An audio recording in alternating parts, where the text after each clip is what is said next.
Hey, all my lovelies. It's Lucy.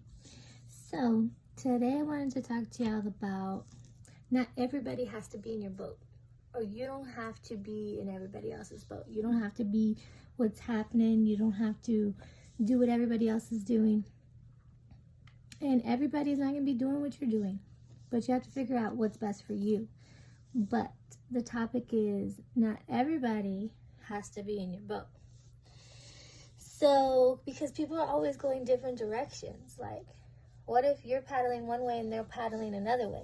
Like, you're never going to get anywhere.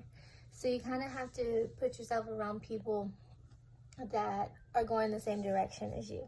And you definitely don't want somebody that's putting water in your boat, because we already know what happens when you put water in a boat, right? And so, but the beauty of it is everybody is on their own path, on their own plan. You know, whenever, a couple years ago, not too long ago actually, I had this thinking of, I wish everybody was like an Etch-a-Sketch, or not everybody, but people were like an Etch-a-Sketch, and I could just grab them and shake them up and start over. And I read my notes that I said that, and I used to say that a couple years ago, and it makes me, a couple years ago, and it makes me think of how ignorant I was back then. Like, if you could just change people with an Etch-a-Sketch, like shaking it up, like, you'd be starting them all over, but starting them all over where? Because we all start, finish, land, jump, run in different places. And so, just because somebody's on a different path than you doesn't mean that you should hate them, or you should not like them, or you, whatever the case. Like, we could go on and on. They're just on a different path, and they've agreed to learn different lessons in this lifetime, and so their path is leading them in the direction to learn those lessons somehow. And that's what we're all doing, guys. And so there's no need to compare with anybody else. There's no need for any of that hospitality, you know, she said, he said. We're all our own unique person, and we should all try to be ourselves instead of trying to be like everybody else.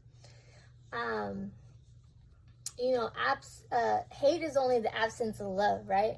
So we need to stop hating, and we need to stop loving everybody, and realize that we're all part of one. We're all part of the beloved, and we're all part of one. Beautiful, beautiful design. And once you realize that, I mean, it's like, why would you want to do that to somebody else if you wouldn't want that done to yourself? Or why would you want to try to slip up somebody else on their path, on their journey that's completely different from yours? Like, stay in your own lane and try to do what's best for you, or do what's best for you. And if somebody's energy or vibes are not working for you, then politely tell them that, you know, maybe we shouldn't hang around, or I don't like the way you talk to me like that. And most people will get the hint if you're straight up with them and you're honest with them and you're just genuine, you know, and not in a mean way. I like to teach my kids, especially my teenager, my oldest right now, like, it's not so much what you say, it's all in how you say it. Like, come at them with love, and they won't even be able to get mad at you. Like, that's the beauty of love. It conquers all. So I just wanted to come to y'all with that. Don't feel bad if you have to cut people off, because, again, not everybody belongs in your boat. But at the same time, do it in a polite way, in a loving way. There's enough hate and craziness in this world, so let's flip it and bring love and generosity and compassion and empathy and all those good things back to the world to overcome everything that's going on in the world. Yeah, I think that's about it. I was going to talk a little bit about expectations. Like, expectations are setting yourself up for failure. Because if you put your expectations in somebody else and that person lets you down, like, you almost can't even get mad at that person, because those were your expectations in that person. And that's not even fair to put our expectations on somebody else, because we're all different. we're all on different paths, we're all on different journeys, and so we would react to things differently. We do react to things differently, we act differently. So I just wanted to encourage y'all to not so much put your expectations in people, because first off, it's rude. Like, you don't know what I got going on, you don't know what I need to do, so don't be putting your expectations in me, because I might let you down. But if you almost just don't have any expectations, you can just let it flow, and then you won't be getting all upset because somebody didn't do what you wanted them to do. Like, how is somebody going to do what you want them to do unless you communicate and talk? And if you have a relationship like that, communication is key, you know.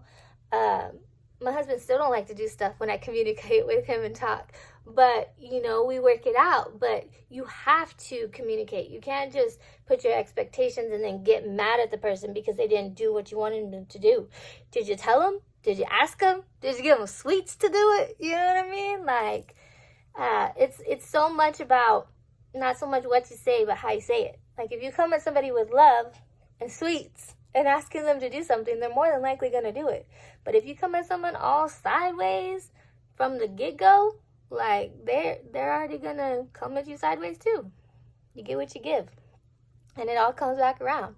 So why not do good to everyone, so then it'll come back around to us? Yeah, that's pretty much all I wanted to say, guys. I just want to encourage y'all to choose to change to improve to evolve. I'm Lucy, and I love y'all. Peace.